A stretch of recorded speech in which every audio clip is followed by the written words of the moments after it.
everyone. This is Seewing Yee from the Yee Real Estate Network, and my co-host is no other than Mr. Richard Advani from Guarantee Rate Mortgage, who is a loan agent. Have done many loans for many years for thousands of real estate investors, primary home buyers as well. We cover all the bases. He primarily do investment loans in all 50 states. Welcome, Richard Advani. We have great topics to talk about. So Richard, without further ado, I'm going to go over two topics. I'm going to start out by referencing Yahoo News. Diane Orlick, she comes on pretty much on a daily basis to report the pulse of the national housing market. I took the liberty of taking a couple of slideshows from her video a couple of days ago. Here's the content. The headline of her video is Historical Mortgage Rate Average 7.75%.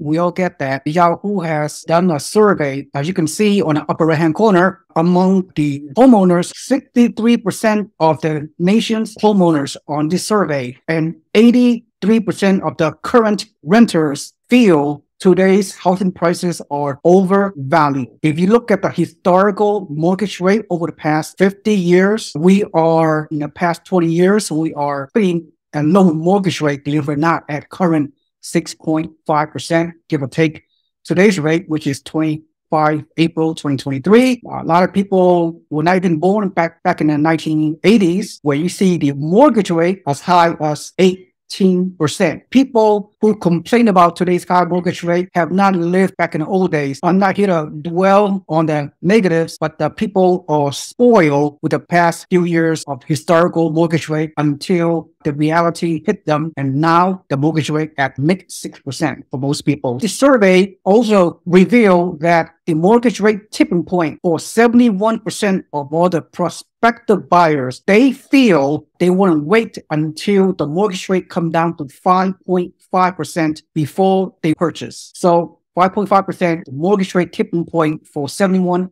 of the buyers, meaning they most likely these percentage of people are not going to pull the trigger to buy a primary home or an investment home until they see the mortgage rate come back down to 5.5%. 62% of consumer survey by John Burns Research and Consulting, the normal rate should be 5.5% on a 30-year fix. All right, Richard, now is your turn to go over what are the realities that come out of this survey. I want to hear your thoughts as to my thoughts. My quick thought is these consumers out there that did the survey are in for a rude awakening. With that in mind, share your important, insightful thoughts. With the SVB debacle and everything happening in the banking industry right now, the 10-year Treasury that rates are based off of dropped very sharply about a month and a half ago, right after the SVB collapse. And most people obviously are paying attention to the Fed rates and the Fed rate hikes and all of this, but mortgage rates actually dropped 0.75% in the last 45 days after the SVB collapse. Now they started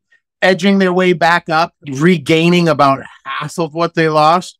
But today, for example, the Treasury's down almost 3%. So the reason I'm mentioning all of that is interest rates for primary home buyers are near 5.5% today, right? But I think a more interesting thing is I take what any of these newscasters and news articles say with a grain of salt, because you got to keep in mind, these people are incentivized putting out headlines that are going to grasp someone's attention, right? Now, whether they are 100% factual or maybe misleading is a different matter. At the end of the day, they look at the metrics, how many views, how many shares, how many likes, and what gets your juices turning. What makes you want to click that article? Home sales drop again, 5th month in a row. All these big, bold articles. And as I always say, if you read the body of them every single time, you can tell I'm getting worked up about it because it makes me sick because it's so misleading. And you read the article, they're like, oh, home prices are up 0.1% from last year. And I was like, whoa, okay, your title makes it seem the world's melting over here. At the end of the day, we are near those mid-fives. Something interesting happened last week. Every morning, as most of us do, I read the news. And that morning, 6 out of 8 articles in bold were housing shortage. What are we going to do? House prices are up in 48.9% of the country. So half the country, house prices are up. It goes from January to March. And the other half, they're down slightly. It's interesting because now all the newspapers are saying what you and I have been saying, Seewing, for the last year and a half, that what's happening with real estate isn't as major as everyone's making it out to be. Home prices nationally maybe went down 5%,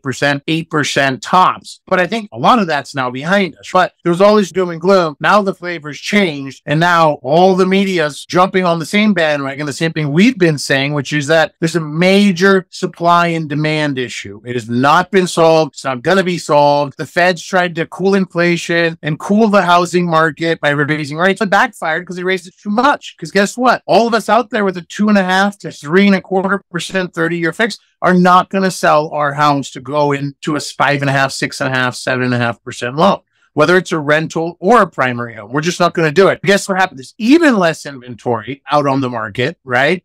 And there's even less supply, and now demand's picking up. We're entering the home buying season. Rates have trickled down a little off the high, but guess what? No one's selling. It's interesting to see what's happened. I think interest rates hopefully will stay steady where they are now through the end of the year, which means, hey, you can get mid sixes, maybe low sixes on an investment property with some points, and probably low to mid fives with a primary home. That is a healthy rate moving into next year. I do think there's opportunity for them to move down a little from that next year, but gone are the 3.5% 30-year fixed days. Great news, though. We're not paying 18% like they did in the 70s and 80s. I think moving into next year, we'll settle in the 5% range for primary homes, maybe high 5 for investors, which is phenomenal because, as we've said before, the rent for purchase price ratio is the highest we have ever seen it. The reason why the ROIs aren't high is because of the rates.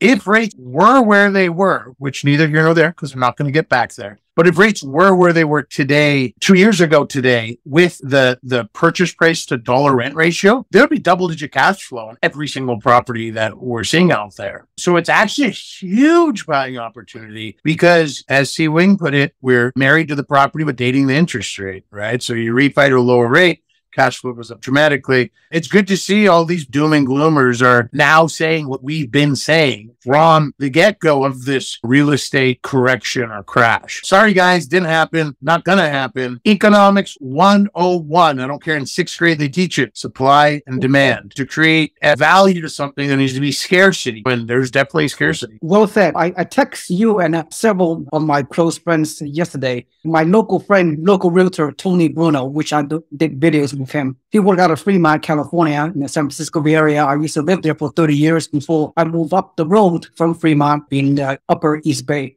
permanently. But anyway, he said yesterday, Tony Bruno, the realtor in Fremont, California, East Bay, he said one of the property, he's helping his buyer try to bid that property in Fremont, California, built in 1972, 1,200 square foot, 3-bedroom, 2-bath. That property a few days ago has received a total of 66 offers. 66 bona fide offer by this one property in Fremont, built 60 years ago, 1,200 square foot, have maybe a 5,000 square foot lot. However, the winning bid was a all cash offer, somebody paying $1.275 million on a property that was listed for $999,000. I know this is a small sample size, but bidding wars is happening not just in the San Francisco Bay Area, not just in California. It's happening all over the country. Well-priced homes listed competitively in the marketplace. There are turnkey that have been fixed up in a good neighborhood or 5 to 10 offers, and the prices are being overbid by 5 to 10% over list price, especially those entry-level, below medium price homes, even with a mortgage rate in the mid-6s. As we've been saying, right at the end of the day, people are getting off the fence now. They're realizing, as you started this webinar with, hey, this is the new normal with rates, but this new normal isn't that bad. Right? Historically, we've just been spoiled and coddled. However, as people get off the fence, guess what? There's still more buyers than sellers, right? There's still going to be 7, 8, 10 offers on every home. Maybe not 70, maybe not 80 there were before, but guess what? Supply and demand. There's still going to be more buyers than sellers, and that's the way it's going to be for the next decade. It's beautiful. And the interesting thing from the slides you put up at the beginning is a higher percentage of renters thinks homes are too expensive versus actually people that own homes, right? I think you said homeowners was at 60% of renters, but 80% thought home prices were too high. When they survey nationally, we surveyed X amount of people, and 50 to 80% of them thought home prices were too high. Guess what? Most of the 80% were probably renters. Of course, they think they're too high. That's why they're going to continue to rent. I hope they continue to think they're too high. Exactly. If they be renting from us, investors, or making a good cash flow, the renter is going to pay all our mortgages for us as investors, so we can laugh our way to the bank. Richard Advani, thank you so much. I'll let you go. We'll come back for another great video in a couple of weeks. You're very insightful. You're very motivational. I know you have multiple jobs. I don't know how you find time to sleep. I'll let you go so you can do a lot of loans for great investors. Thank you so much, Mr. Richard Advani from Guarantee Rate Mortgage. Have a nice day. This is Seewing Yee. See you next time. Bye-bye.